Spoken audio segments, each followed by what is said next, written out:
say one of the greatest joys of being a modern horror fan in this era is the sheer amount of content available to us at the click of a button. While I miss the days of my youth at the video store on a Friday night, if I could show the 10-year-old me that I was able to stream every sleepaway camp for free, on my phone mind you, I would have shit my pants. Horror fans remember the struggle of having to wait to see movies that they had only heard stories about, excited that this week may be the week they could take it home, only to return to the video store to see the movie case with no tape behind it. The struggle was indeed real. Now, we have so many options it's intimidating. The beauty of having a collection so large is that we're able to go back and see the movies that made the genre we love, the stepping stones.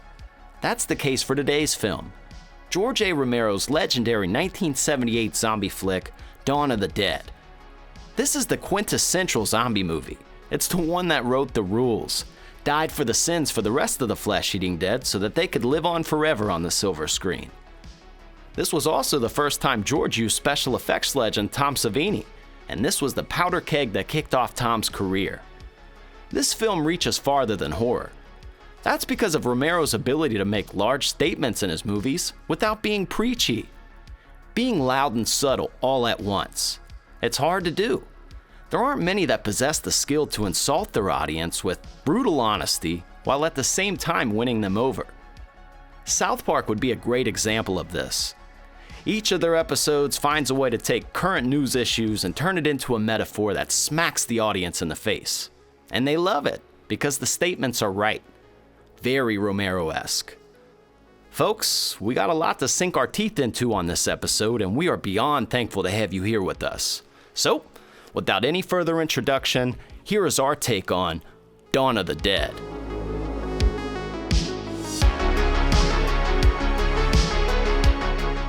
Boom! Welcome to the Sloppy Horror Podcast. I'm your host and your scary movie companion, Christian Ramey, and back again for another week, clapping them cheeks, the best producer in the whole wide world, Mr. Ozark Mark.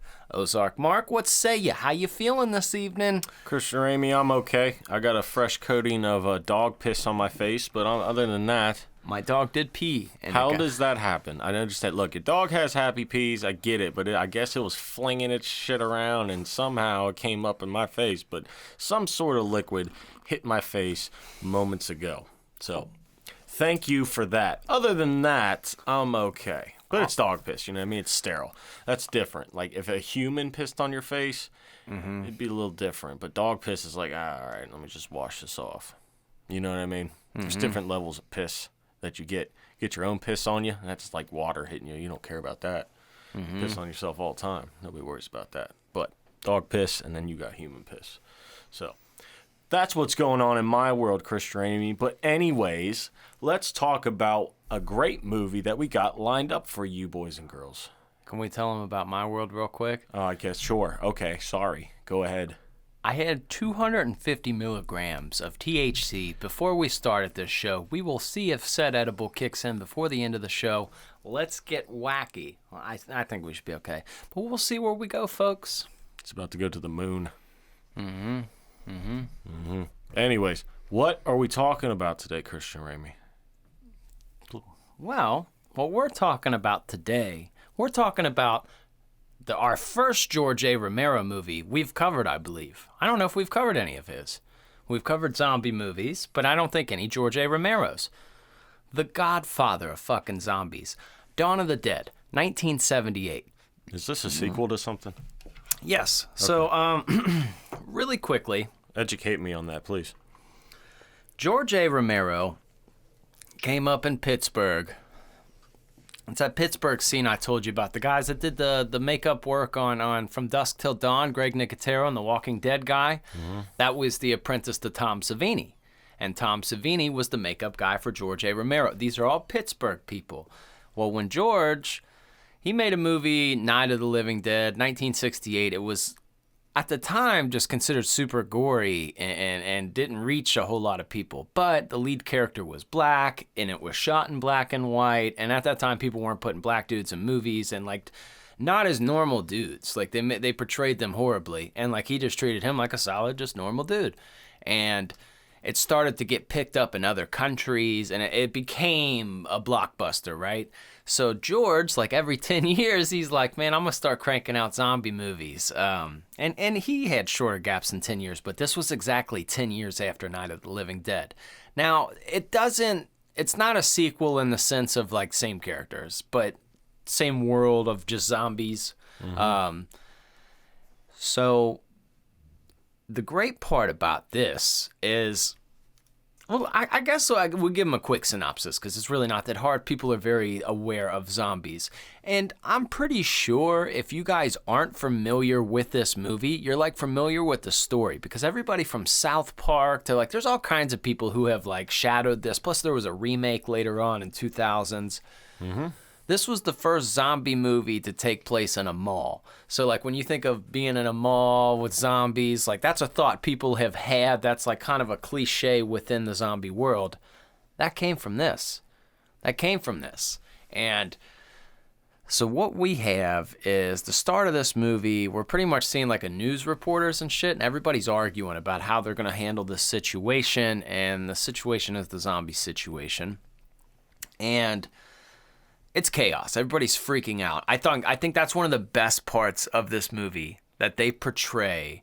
They portray a realistic zombie thing, like how the world would react before The Walking Dead. Like The Walking Dead is applauded because, hey man, this is what people are going through other than the zombies. Like it would be hard to, and that's kind of cool. Like, you know, okay, this is entertaining. Yeah, how the hell would you eat? Where are you gonna stay? All right, this loop me in for a couple episodes.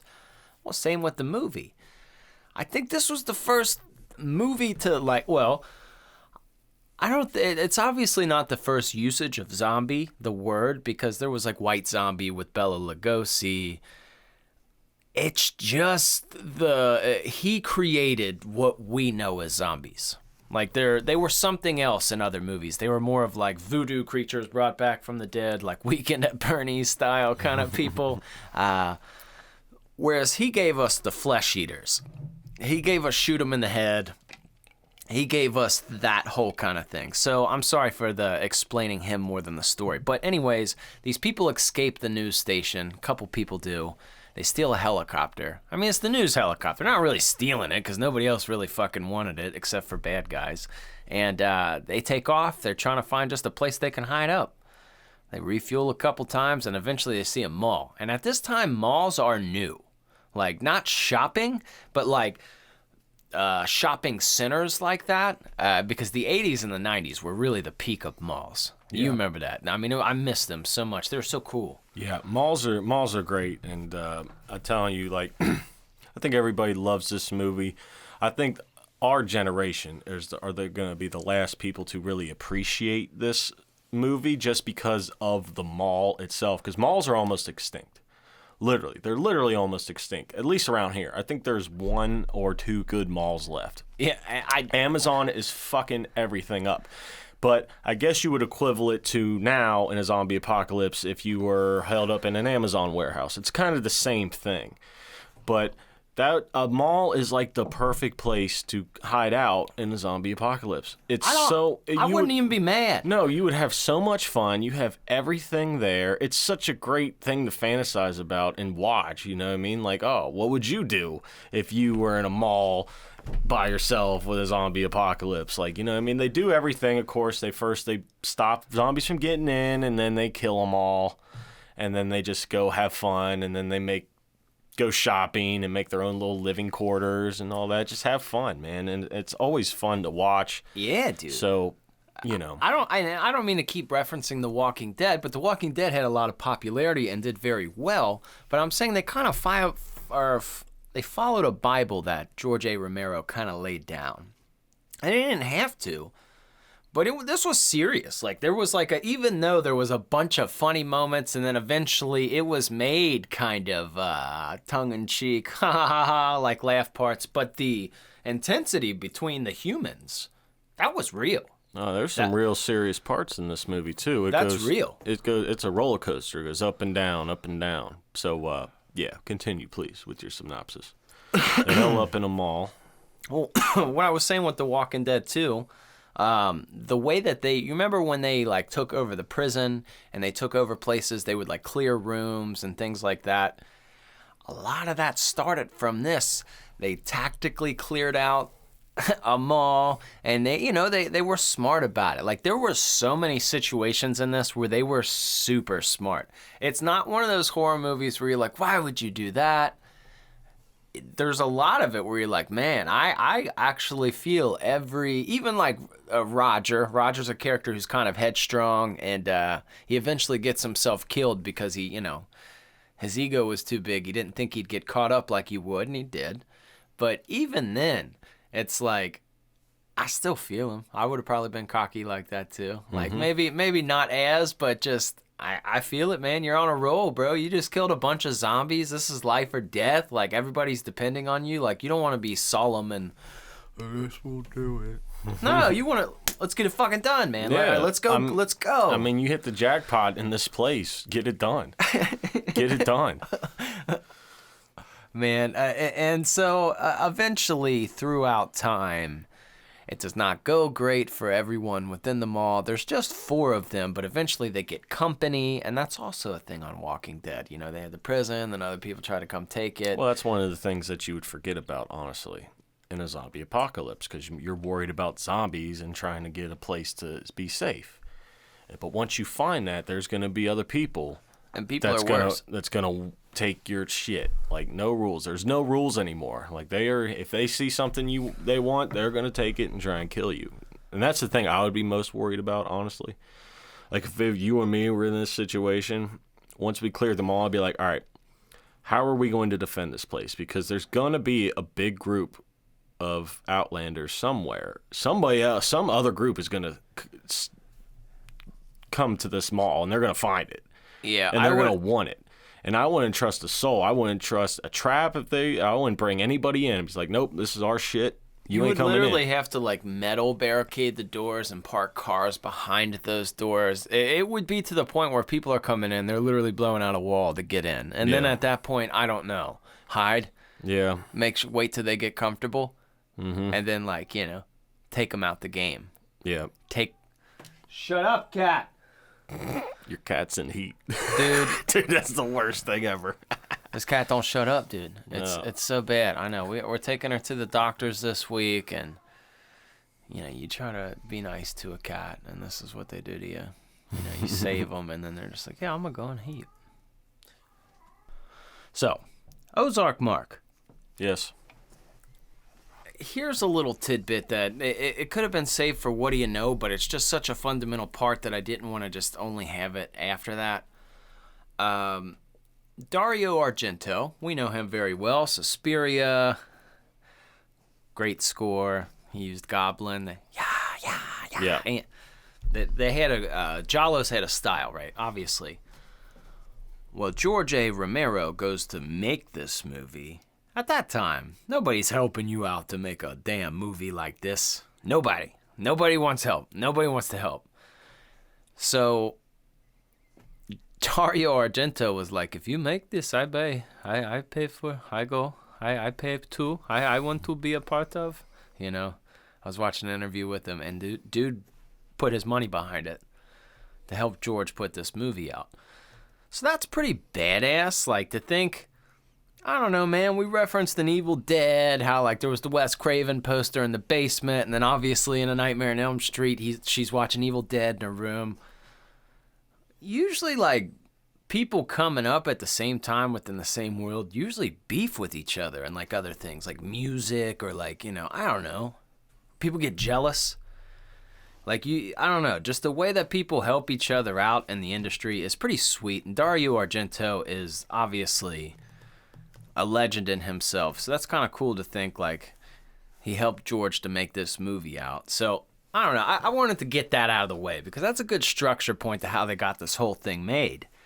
And dude, it was brutal. I mean, it took a long time and it was a cold winter in Pittsburgh.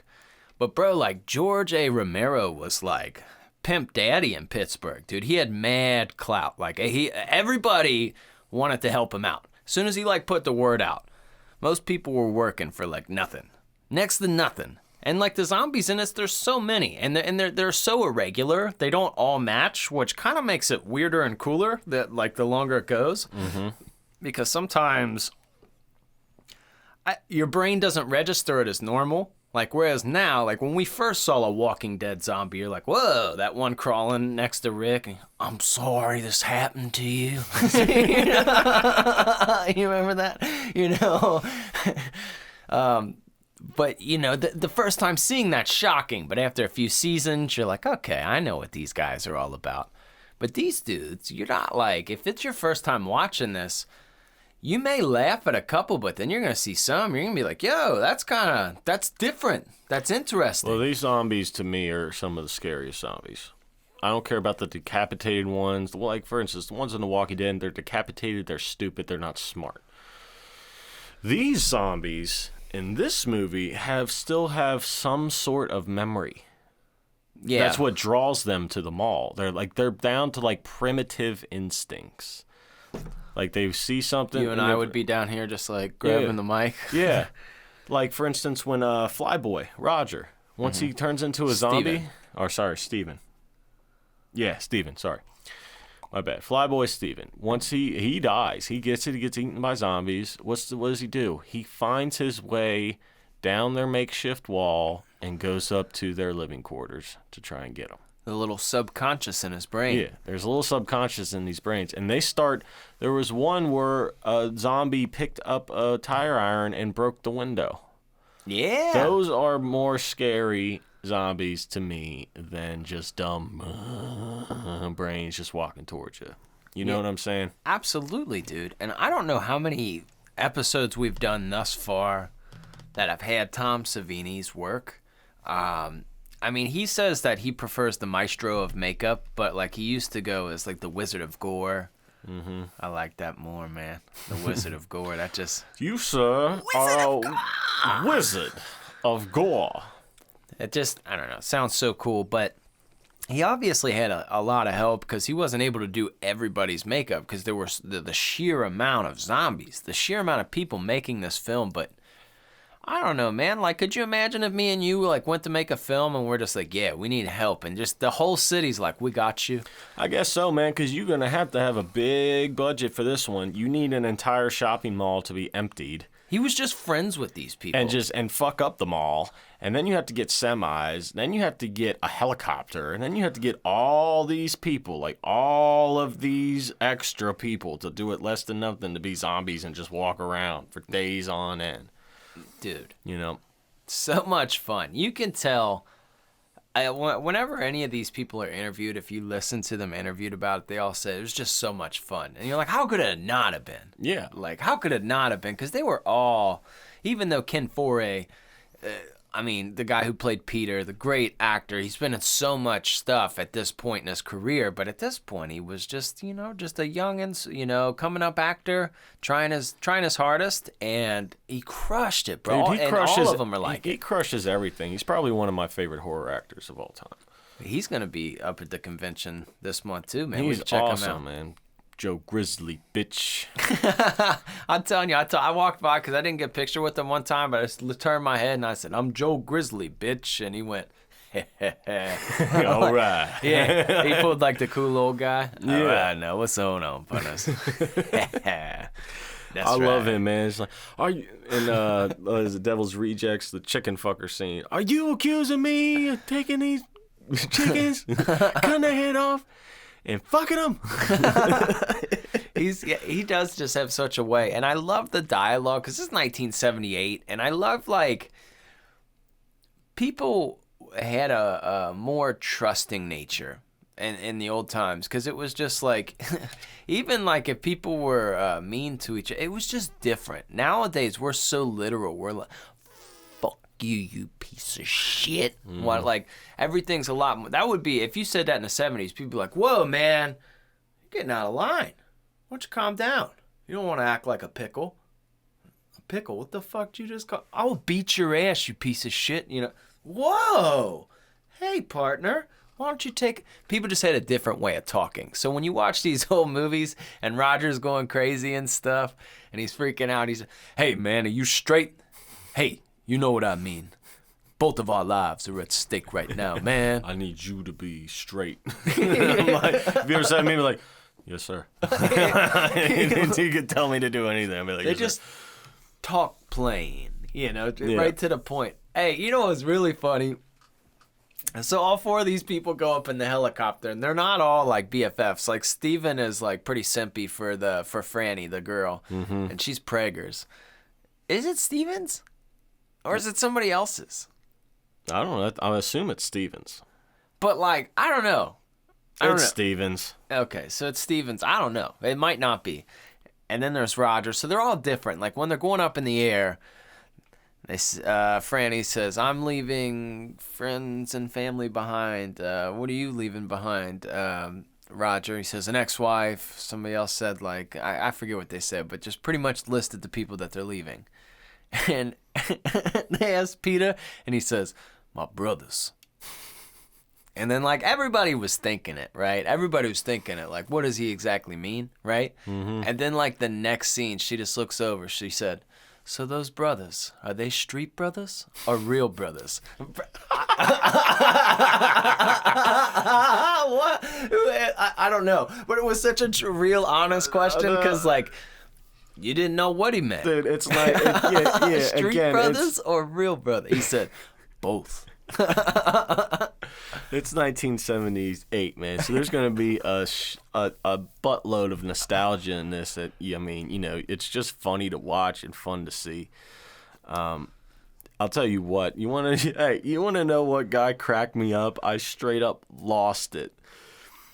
When they first go up and try to get into the helicopter. Cigarette guy? Yeah. Oh, I love that guy. Cigarette guy. He's getting some out of the truck, and then some guy, they're talking about taking a helicopter. He's like, "Hey man," he's like, "I ain't taking nothing. I don't know how to drive." He's like, "We'll be stuck." He runs forward and then he runs back and like, "We'll be stuck." Like, He what said, the fuck did you say? "We're all gonna try to go to the island." He says, "What island?" "Any island." Hey, and he's like, "Y'all got any cigarettes?" And he looked around. He says, "Hey, do you guys got any cigarettes?" "No, man. Sorry, we don't." And then they go up in the air, and they all immediately light cigarettes. That part's a nice little, like, yeah. I like when they're leaving on the boat. He's like, "Hey, anybody got cigarettes? Can we stop and get some?" I can't. Where are we gonna get cigarettes? That guy is a great character. Just randomness. I love it. I lost it in that. But I like Tom Savini's character too, like as the biker, like how he came in and yeah, I loved him in that. I like how he has a mustache comb. I need one of those. I know, man. And next episode, we gotta shave him. Just gotta do it with mustaches. Okay, just stashes. Yeah, just stashes. I'm telling you, if I only grew a stash, but I just let it grow, I would look like Dale Earnhardt. Like it would cover like the bottom part of my face. I would look like Yosemite Sam. I'll start just collecting like dream catchers and like commemorative plates and shit the longer my mustache gets. Mark, how you doing? I'm doing fair. You know, I don't really appreciate all the politics in this goddamn movie. I'm looking for a good, wholesome picture. You know, I like Tombstone. Sometimes the wife and I like Big Bang Theory if it comes on television. That Sheldon fella seems to... What store would you first go to, Christian Ramey, once you clear them all out and you're going to get something? What state are we in? Our state. What just The not like dispensary. not a specific store in the mall, but like what type of store would you go to? Would you go to a Dispensary. clothing store and get you what if there's not a dispensary? Well, then I can solve that problem later. I can find seeds. Like the great part about that is you can like harvest your crop, so that wouldn't be a huge ordeal. But dispensary would be definitely cool. That is a good question. I guess it would really all depend on the situation I was in. Obviously, if somebody was hurt, we'd have to get medical stuff, or if like we were freezing. No, I'm just talking about, all right, everything's good now. You cleared it out. Everybody's fine. What store would you go to first? Oh, like a Suncoast or an FYE. I'm just getting high as shit and watching some movies. Okay. I'm just gonna watch some movies and forget everything else. And it's like, you know what? I don't care what's going on, guys. I'm just gonna hang out in here. I'm watching Dunson Checks In. All right, everybody, fuck off. Okay. Fair enough. I feel like that would be my escape. You remember when Flyboy was sitting in that like little mocked up living room? I think that's why he was doing that too. You know how they do in IKEAs and stuff. It looks like a mocked up room, like, and he was just sitting on a couch or whatever. And I think that's what he was going for. Just like, man, I just want to feel a little bit like I'm at home somewhere. Yeah. But they were so smart, man, because they went in through the top, and then they like kept their top ground. But what they did was they built a wall at the end of the hallway. Like they literally hung drywall and like made studs and like just to trick them so they wouldn't even think there's a door or a way there. Yeah. Like that's so smart. Yeah, well, Peter thought of that too because he wants, in case anybody were to come, he wants them to not have that hallway exist, which is brilliant. But keeping your high ground, just keeping the simple fact that the zombies can't get to you, even if they got in again, because there's a higher chance they're going to break in again, some way, shape, or form. Or you forget one. That's always a thing. Like that one popped out of the store. He thought he was a mannequin. He just went to the zombie noises in this are always hilarious. Yeah, and it's... I think directors nowadays can take notes because even George A. Romero says, like, I was making a hard statement against, like, people can't get along. Like, he says there's no enemy until guns start going off. Like, that's, no one can agree. Mm-hmm. No one can put their bullshit aside. Everybody wants to be right. Everybody fights. And then it's all about, like, what materials you have. I mean, it's, like, right in your face. But it's subtle. You're not thinking that the whole movie. It's not, like, beating you in the face, like, you're a horrible consumer. Like, it's not doing that at all. It's greatly represents it, and it doesn't feel like it's some preachy message on you. Because it's a good movie first. Like, you have to have a good movie first for your point to work. Because, I mean, I don't know. Some people really like kind of preachy stuff, or even like political music, like, like American Idiot or something. Like, I've never been into like political kind of music or movies or anything. Life's too serious, man. A movie like this is so much fun. Like that picture behind you when they're wheeling Roger in the cart and he's just shooting people. That's fun. Yeah, that's just good fun. Yeah, man, shooting zombies. I like the nostalgia of the paint as the blood. And there's some little disturbing things. Like they got pretty gory with them zombies eating body parts. Now you could tell they're fake, but they look pretty decent. How about the zombie getting his head cut off by the helicopter blades? That was cool. Yeah, man, that was a first, and I just like that they thought of that. There's even intense parts that like make you think, like Peter when he goes and there's two zombie kids like trying to bite he's just kicking them away, but he can't shoot them. It's even more fun too because back in these times, people didn't question things. Like you immersed yourself in the film, and like you just weren't aware of like how movies were made and things like that. It was mystifying. Yeah. The gun sound effects. They always did it twice. Like you see one shot. I guess it was because they missed the first shot, but like there's a gunshot going off and none of them are firing. It sounds like Rambo, right? It's so fun. And I don't know, man. Like this is honestly, I think a movie. I mean, not trying to get too premature on your parental guidance, but I'm stating like I would so watch this with kids because it's funny. Like. Everyone can understand this concept, and it's not like these zombies are necessarily, like, the intelligent part, I agree with you, but that's because you are smart, and you're thinking of, like, dude, if these people infiltrate, but, like, per se, a 12-year-old, man, this is funny to them. This would just be straight comedy and fun, because there's hero aspects of it. They are good friends. I mean, tell me Peter and Roger... Their little, like, kind of bromance, them two together, they're a cool squad. They were a good team. Steven wanted to be a part of it. He wasn't what Roger and Peter were. Like, they were clearing the mall. Like, they went through, raided all the stores together. Like, they were a fun time. Those two were funny. Tell me that when they were first clearing out the building, before they got to the mall, before they even left, they were, like, clearing out this, like, Section 8 building or whatever. And there's some colorful language expressed by one of the cops, but we won't get into that. But anyways, when they're in the basement and that preacher with like one leg comes out of nowhere. Yeah. Like, what? Don't fire at me. I forget what he says, but he's a little. That's like the scariest part of the movie when he comes out, man. That was freaky, dude. Mm-hmm. That was super freaky. I guess they were smart too. Like, they were smart because they built a wall. They were smart because they got weapons. Eventually, Dude, I would have cleared that entire gun store out, all of it. yeah. One, because so I can have it all, and just go on the rooftop and shoot zombies for fun if I needed to. You know what I mean? Or target practice for people, or just because of the fact if somebody does come in, I don't want them to have more guns.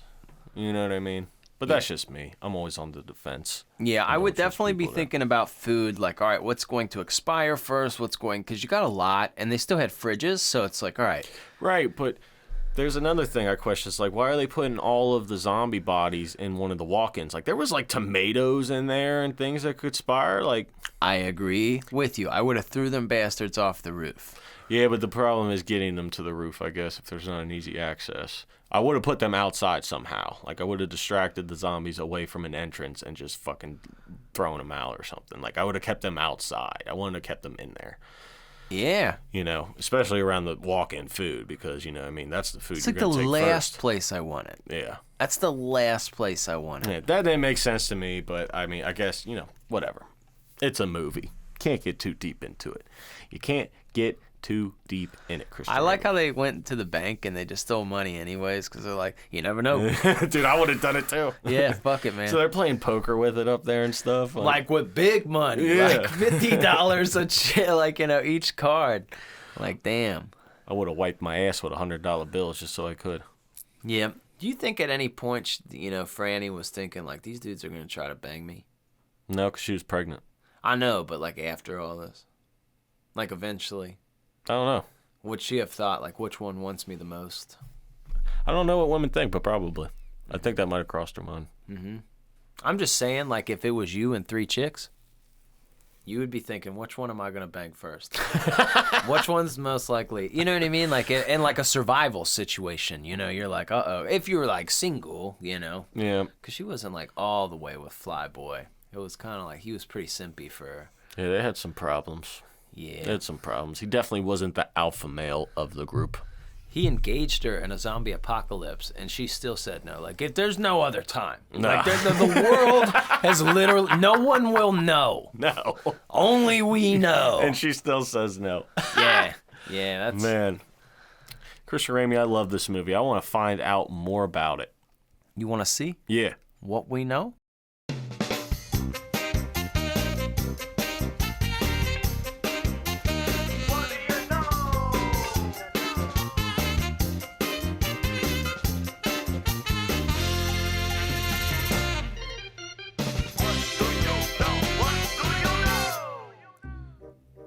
Boom. See, I did the boom. I could do boom too. See this on this in this segment here, we do the boom on this side. Boom. Rest in peace, John Madden. Yes, boom. What do you know here? This is a segment here where we're here to tell you something that you may or may not know about this movie. Now, if you know what we know, you already know what we know. We're gonna know together. But if you don't know what you know, you're about to find out what we know, and then you're gonna have a we-know-gasm. Everybody's gonna have a we-know-gasm, and you're gonna explode everywhere. Like Christian's dog did on my face with his pee. Urine. Yes. You're in trouble. Yes, it was bad. It was bad. But anyways, I'm over that now. I'm gonna tell you something that I may or may not know about this movie. Now, Blow my brains out here. now, Tell if me you're what you familiar know. with this movie, I don't think they talked about this scene yet, but at the part of the movie, okay, there's a biker gang, okay, a bunch of people on bikes, okay. These fellas were not very nice. They came to take over the mall and take Exactly. over Peter and the gang. That's correct. Yes. So these bikers, they had a shit ton of bikers, right? There was Now like these bikers, hundreds. yeah, these bikers, they weren't actors. Okay, George, this guy, he was loved in Pittsburgh, Right. So once he told the locals that, hey, he's like, I need some bikers. I was looking for a gang of people, and then a biker gang showed up by the name of the Pagans, and those were all the bikers. So just real people just Those come. are real people. They're not actors. This was just real people going around. I imagine that was like presented to them a lot like moving. Like, hey, we got pizza and beer. And you're like, how much do I want free pizza and beer? How kind am I? Honestly, if somebody approached me, he's like, hey, you guys want to roll around in this mall and fake kill zombies Bro. today? I'd be like, yes, please. Oh, that's crazy. I didn't think about that. That Like, would yeah, just you be want to roll your motorcycles around the mall? And Yeah. and have a fake shootout with people and kill fake zombies? Yes. That sounds like a freaking carnival game or something. Like something that would be here at a carnival. I would love to do that. I would do that for free. I would pay to do that, honestly. That sounds like a lot of fun. Yeah, that's a lot of fun. But that's my fact here. What do you know about this? I'll tell you something, Ozark. Okay. I'll tell you something. Please do. You know how those boys were talking about that helicopter scene? Yeah. The zombie got his head cut through. Yeah. Well, look here. Tom Savini, special makeup legend. Let me tell you how he did this here. The Wizard of Gore. Of gore. So what they did is they made like they put like a foam piece on top of this dude's head, right? And the way that they did it was there was like a fishing string or a line on there. So pretty much somebody was out of the frame and they pulled it and it looked like it like kind of flew off like a frisbee. They went back in and added the helicopter blade scenes. Like obviously it wasn't spinning when he did it, but his head still came off, obviously, because they pulled it. Yeah. Or they had tubes going up the back of his neck and they were spraying blood everywhere. Looks pretty crazy. If you go back and watch it with that knowledge, you're gonna see it and be like, I mean, it looked cool without knowing that. Now I even know that. That's even cooler. it is. It's just the thing people are out of the frame, like blowing, like blowing blood out of there. That's not how I imagined that they did that. But that's creative as shit. It is. That's amazing. Wow. You know, Tom, he's a legendary guy, and obviously, I mean, he was a Vietnam photographer. He went to Vietnam and he was taking pictures of, you know, obviously pretty ill shit. And he said he just wasn't able to do it unless it looked like the real thing to him, like with bodies and gore.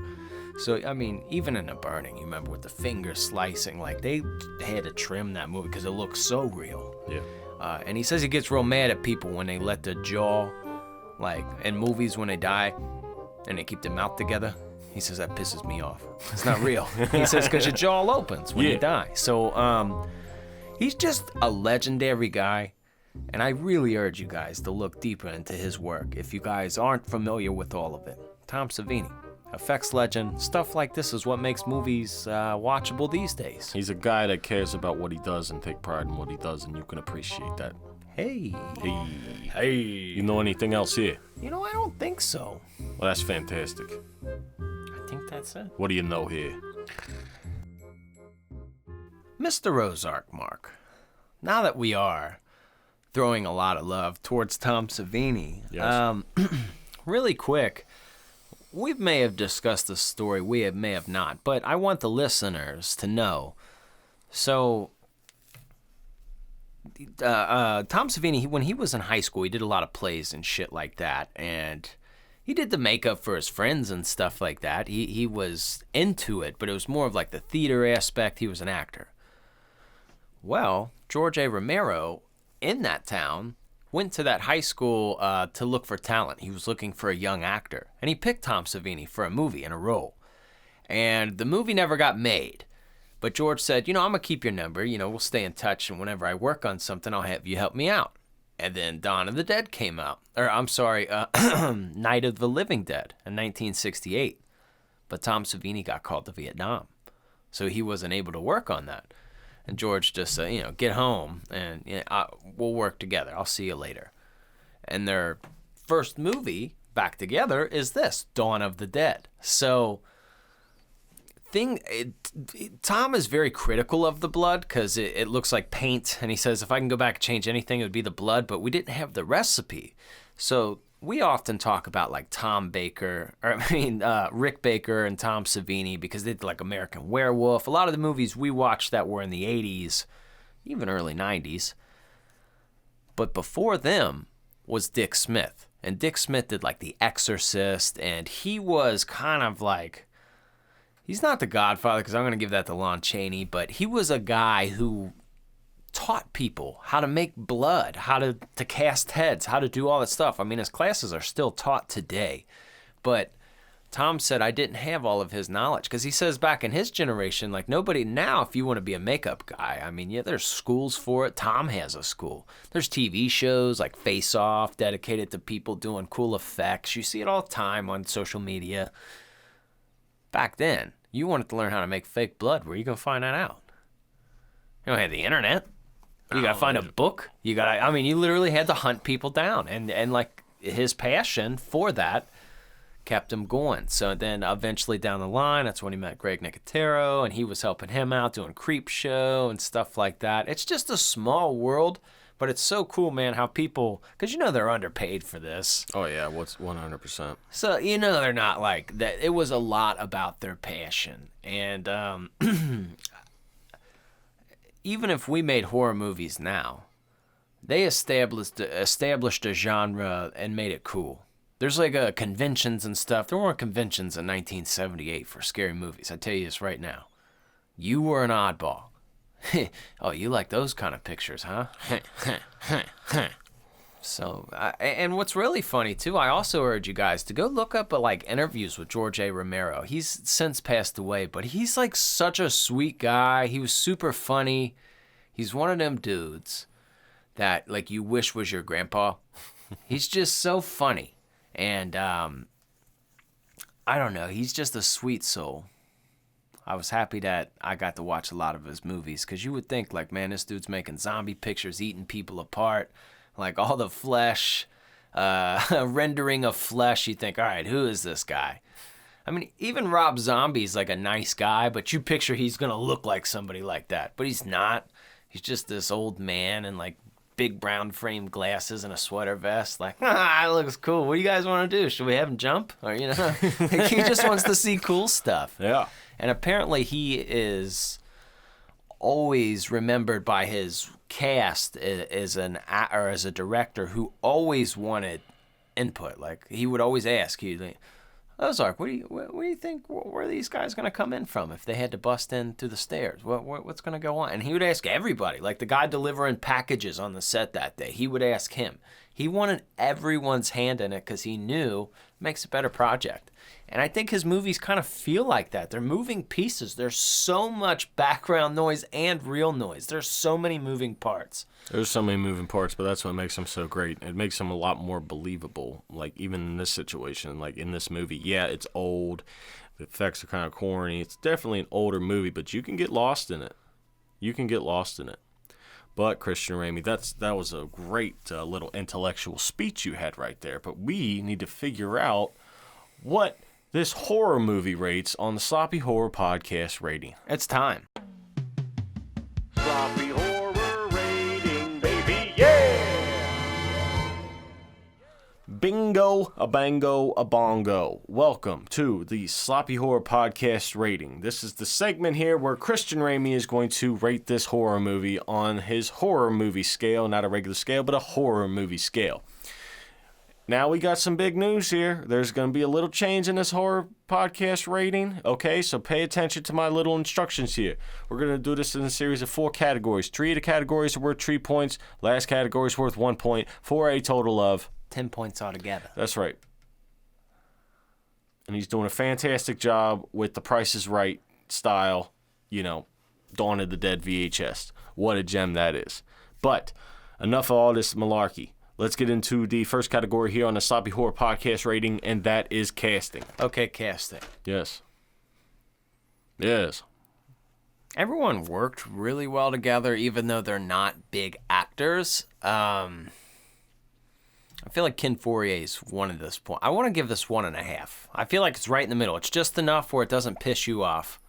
They're obviously, I don't know if it's some as the limitation of it being bad acting or just bad dialogue and script being wrote in at that part, or maybe the accumulation of both, because it's just not meant to be serious. But I would say a 1.5. It's very strong acting from the 4. The 4 did amazing.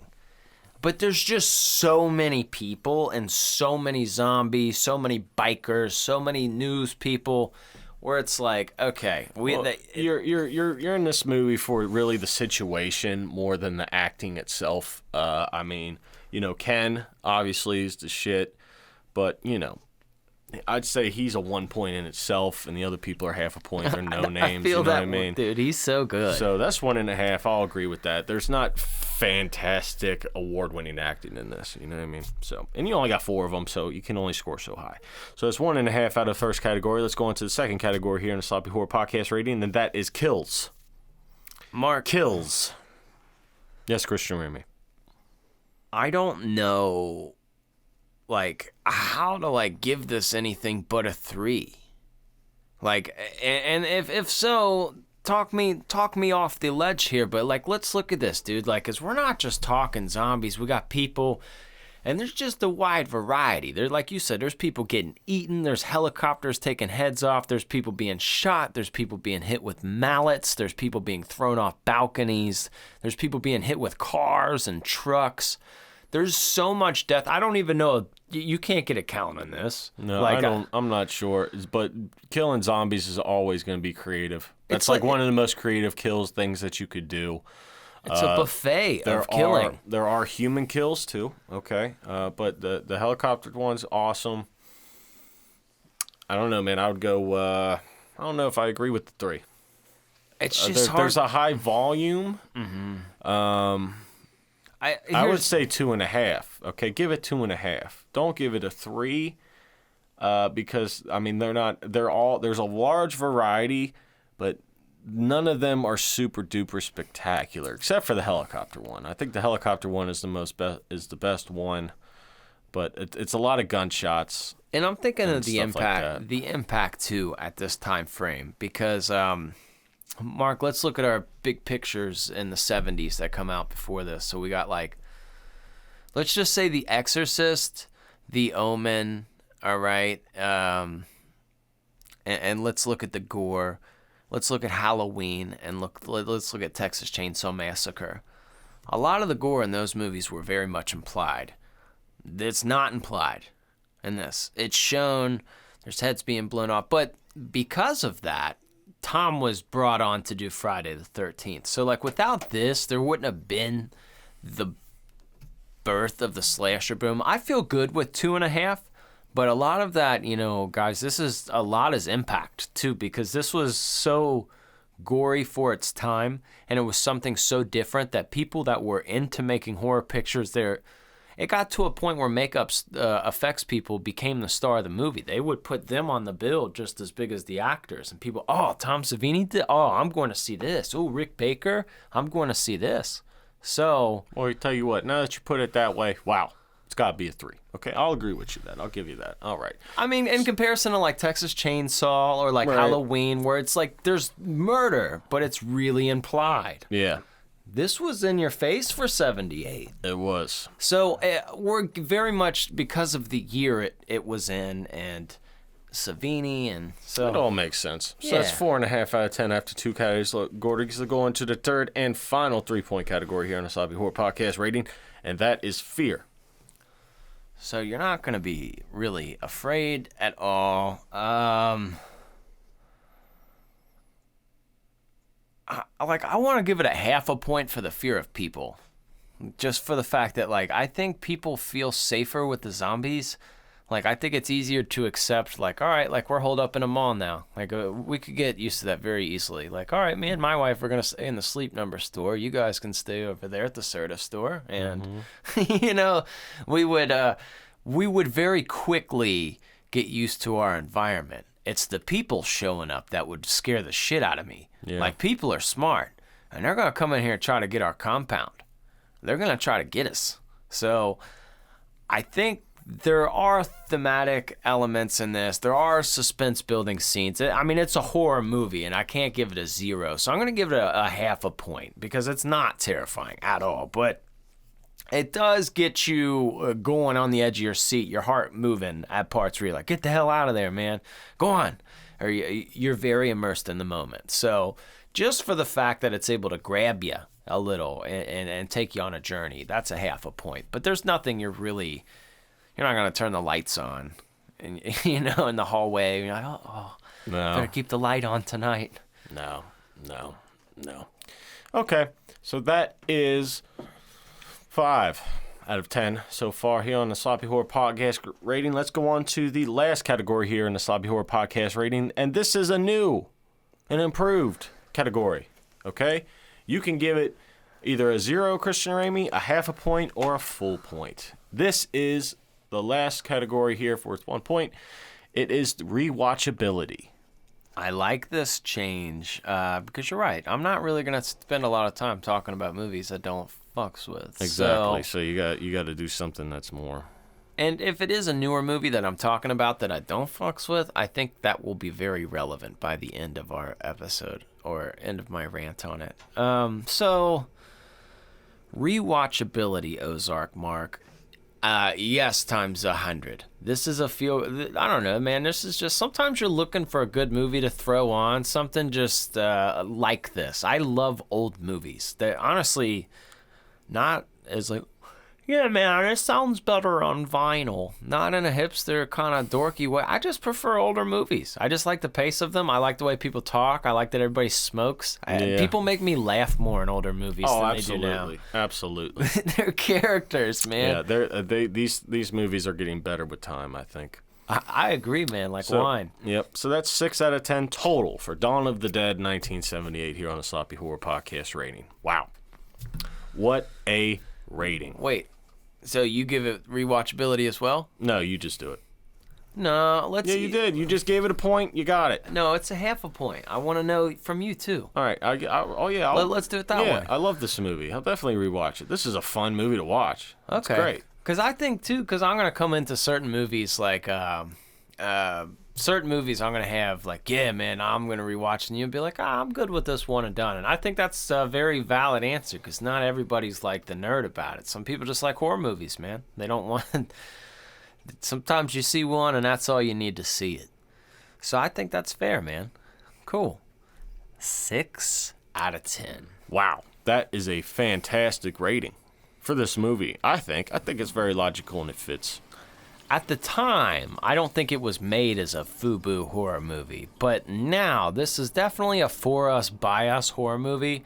I'm not going to say, I don't want to mention Tom's name again, but just like, you got the work from Romero and Tom on there, but a buffet of killing and zombies, and you could see how the lexicon of zombies and the everyday vernacular, like how everybody talks about zombies and knows what they are and the situation. This is where it was built. This was the foundation that kind of built the house, and it's a good one. It's not like flimsy, like, oh, this is a spin on an old shitty movie that can. No, this is like a solid foundation. You could modernize this for every generation. Because let's think about it, Ozark Mark. What just happened over the last 2 years? Traveling sucked for everybody in the world, things like that. Why? Pandemic, a virus. That's a thing. No, there's something like this is never going to go away. This is always a fear. Yeah. Whether it's virus or if it's actual undead or something like this could possibly happen. So it's always fun to watch the situation and see what people would do, and then visualize yourself in it too. Well, Mark, it's not an official Sloppy Horror Podcast episode without you giving your parental guidance for all the parents and babysitters and older siblings in the world who need to know about how old you need to be to watch this movie. So let's hit the music. I missed you, mister. Mr. Ozark. Tell them if they're old enough. How old? To watch that scary stuff. It's for the parents who give a... Wow. Every time. It's a lot of fun. And I have a lot of fun with that. Ozark Mark, for the folks that don't know, quite simply, he is not a parent. So actually, I think that makes it easier for him because I think a parent will have more bias if they're a horror nerd or if there's some like real, I don't let my kids watch television, one of those kind of people. So as a person outside of the box, a kid under your care, You're not going to let them watch something that's going to destroy them, so they go back home and be like, look what Uncle Ozark let me watch. You don't want to do that, man. So you're just trying to make sure everybody's even Steven. So you got some kids in your care, birthday party, Ozark Mark, Dawn of the Dead's on. How old can you be to really view this without being messed up? Well, man, I don't know. This is kind of weird because, like you said, it's a half a point on fear. But there are some graphic kind of situations in here that are kind of disturbing. Like, the zombies do eat flesh, and there's some gory parts in here. Like, the part where they're all just in a cage and going, ugh, and eating, like, legs and limbs and stuff. Mm-hmm. That could fuck up the wrong person for a little bit. Oh, yeah. Even the opening when they're, like, clearing that building and that dude just bites her, like, clavicle, like, just the meat right there. And they're not, and they're, I mean, they're so normal looking. They're like, ooh. So, I don't know, man. Zombies can freak people out, or especially kids. I'm going to go with 8. Honestly. Eight's good. Eight's good. 8's good. The cheesiness of the movie, the old movie, will probably surpass you at that age, but if you're younger, you don't know what the hell you think anything on a screen is real. Like, you know what I mean? So the older aspect might make it more look like it's an effect. Yeah. That you're like, yeah, what's going on? yes. So I'd say 8. I think you'd be pretty safe. 8's a great answer, man. I Thank you. like that. Thank 8 you. years old, folks, Dawn of the Dead. You got kids, 8 years old, they should be pretty safe to watch it. Oh, So yeah. There you go. There you have it. Oh yeah. Mark, you know what's really fun too? I mean, I know I kind of briefly mentioned it, but such a great part is the opening scene between like the doctor and like the talk show like news anchor guy, because that was real, man. Even though they were on opposite ends, like you kind of felt both of them. You're like, man, they're having such a real conversation, because the scientist dude's like, you have to kill these people. He says, all the dead bodies are going to get up and they're going to eat people, and the people that they eat or the people they kill are going to get up and eat people. There's nothing, you need to remove emotions. No, that is the most realist thing I have ever seen, honestly. That conversation will happen, absolutely. If this were to happen, it would be split, just like the world is split on almost everything. The world freaked out about if this sweater was blue or gold and shit. People lost their minds over that. Dude, they would lose it if this ever happens. So that's very realistic. I like how they showed the rednecks too. They're probably having a time of my their life, God. and they were. Those rednecks were great. They're just sitting there drinking beers and like, hold on, I got this one. Bam! Oh, man. Especially if they were slow. You know you'd have some fun. Oh, absolutely. Yeah, some of them are kind of fast. Like, some of them speed up a little bit, but for the general part, they're slow. I like when the ones were stuck on the escalator and they couldn't stop spinning. Like they were like spinning in a circle. Yeah. That was realistic. That was cool. It was. Yeah, just watching the zombies will make you laugh, man. Oh, this is such a great movie, man. And I'm telling you, this is a classic. This is such a fun movie to watch. I really hope that if you've never seen it before, even the remake is pretty good. It's the same presence, but nothing compares to this original one. I mean, this is such a good time. Such a good time. It is, and honestly, might be my favorite horror movie of 1978. Ooh, well, that's a bold statement there, sir. That is a bold statement. It is, man, and I love Halloween, I do, but just as I don't know, it's a good movie. Whereas like Halloween's a great movie too, but there's there's that aspect, which are slashers, and I love that, but this, which is strange, man. Like at the crux of it, I am not a huge zombie guy, because some people are huge into the horror because they love zombie stuff, they love The Walking Dead. I don't think the zombies at the top, but damn it, George A. Romero's movies, I love them. Eventually we'll cover Day of the Dead, and Day of the Dead is after this, a few years after, and it's kind of like the scientists and the military people that are shackled up. Just as fun as this. Mm-hmm. It's a lot of fun. Yeah. So, and even Return of the Living Dead, the Dan O'Bannon's, the funny one. Get a hold of yourself, Frank. That kind of stuff. Send more cops. I do like zombie movies, man. I do, and this is for most people, especially like the older generation. If you said a zombie movie, this is what your parents would think of. This is what most of that. This is the top of the list. So, Folks, we did not mention our Patreon thus far, so I do want to let you guys know if you're looking for bonus episodes and a way to support the show. Website is up, sloppyhorrorpodcast.com. Check out some merchandise. That's greatly appreciated. Ozark has been working his ass off designing shirts. And keep checking back every week, because I'll be putting more and more on there. Exactly. I got great ideas here.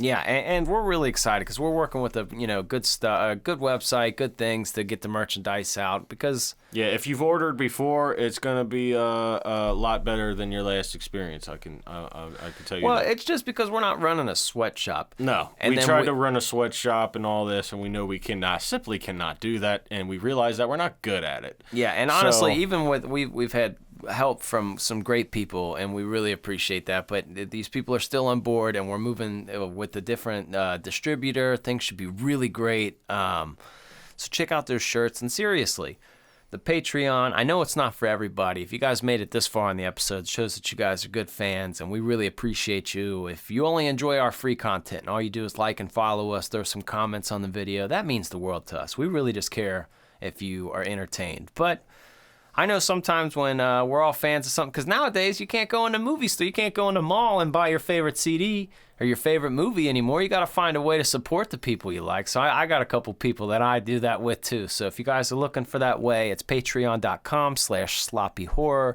And there's all kinds of little bonus episodes. We talk about scary movies or whatever. We jump into all topics on there. So our last Patreon episode, Christian Ramey tackled the top 10 scariest movies of all time according to Rotten Tomatoes. It was quite interesting to hear his take. It was hilarious too. He got pissed at like most of them. But I was yelling. Yes, I was yelling. But if you want to hear that, just a small fee, help us out.